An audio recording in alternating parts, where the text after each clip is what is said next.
दोस्तों, आप देख रहे हैं आजा कहानी स्टोरी के साथ। तो दोस्तों चलते कहानी में। दोस्तों, मेरा नाम अजय शर्मा है। यह बात उस समय की थी जब मैं BBAIS ईयर में था। उस समय में मेरे कॉलेज के पास ही एक हॉस्टल में रहता था। मुझे पृथ्वी पर हॉरर कहानी पढ़ना पसंद था। मैं रोज़ कोई न कोई हॉरर स्टोरी पढ़ता ही था, तभी मुझे नींद आई थी। ऐसे ही एक दिन मैं रात को पृथ्वी पर एक चुड़ैल की हॉरर स्टोरी पढ़ रहा था। कहानी पढ़ते पढ़ते मुझे कब नींद आ गई और रात के तकरीबन 2 बजे नींद खुली। मैंने अपने कमरे की खिड़की खोली और बाहर का नज़ारा देखने लगा। आज बाहर काफ़ी तेज़ हवा चल रही थी। सभी में मैं आपको बताना चाहता हूँ कि मेरे हॉस्टल के आसपास काफ़ी पेड़ थे, पौधे थे। मेरे हॉस्टल के आसपास कामहीन लोग रहते थे। हॉस्टल के पीछे की ओर एक घना जंगल था। मेरे रूम की खिड़की जंगल की ओर थी। मैं अपने पलंग पर लेट गया और सोने की कोशिश करने लगा, पर मुझे नींद नहीं आ रही थी। थोड़ी देर बाद मेरी आंखें लग गई। मेरी नींद एक खटखट की आवाज़ से खुली। उस समय मैं अपनी खिड़की पर पर्दा लगाना भूल गया था। वह एक हाथ दिखा रहा था जो लगातार मेरे खिड़की के शीशों पर नॉक कर रहा था। यह देखकर तो मेरी हालत ही खराब हो गई, क्योंकि मेरा रूम तीसरे फ्लोर पर था। मैंने देखा कि बाहर जो कोई भी था। जब वह तेजी से खिड़की खटखटा रहा था, धीरे धीरे वह 2 हाथों से खिड़की को खटखटाने लगा। धीरे धीरे मेरे सामने आने लगा। मेरी तो डर से हालत खराब हो गई थी। मेरे मुंह से न तो आवाज़ निकल रही थी न और मैं हिल पा रहा था। मैंने देखा कि एक चूड़ीदार चेहरा वाली औरत मेरे खिड़की के कांच के चिपकी है और लगातार मुझे ही देख जा रही है।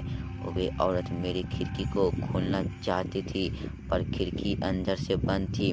अब वह औरत खिड़की को जोर जोर से पीटने लगी और काफ़ी गुस्से से मुझे देखने लगी। मैं समझ गई कि आज मैं मुझे नहीं छोड़ेगी। फिर वह औरत शांत हो गई और मुझे इशारों से मैं इस खिड़की को खोलने के लिए कहने लगी।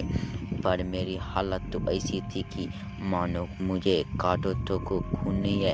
एकदम वह औरत वहाँ से कहीं गायब हो गई। मेरा दिल अभी भी तेजी से धड़क रहा था।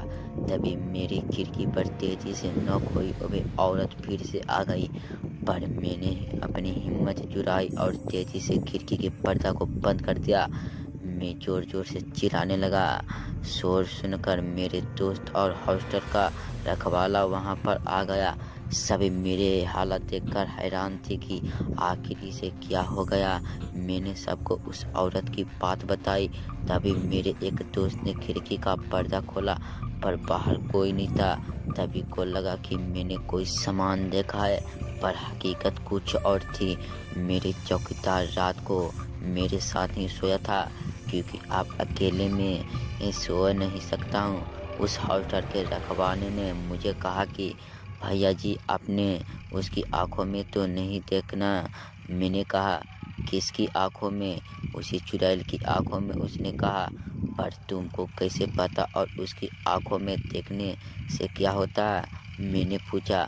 भैया जी, अगर आप उसकी आंखों में देख लेते तो अब तक आपको भी चुड़ैल अपनी साथ ले गई होती। जो भी इस कमरे में रहता है उसके साथ ऐसा ही हालत है। इस हॉस्टल से 1-2 बच्चे गायब भी हो गए थे, जिनका कोई पता नहीं चला। उन्होंने वह चुड़ैल अपने साथ ले गई और उन्होंने खा गई। यह सुनकर मेरा कलेजा मेरे मुंह में आ गई। खेल कर मैं आपको एक नया कमरा दे दूँ, रखवाले ने कहा। अगले दिन मैंने आपका हॉस्टल की बदल ली। अब मैं एक ऐसे इलाके में रहता हूँ जहाँ पर आसपास कोई जंगल नहीं है। तो दोस्तों, मैं आशा करता हूँ कि आपको हॉस्टल की डरावनी कहानी सिर्फ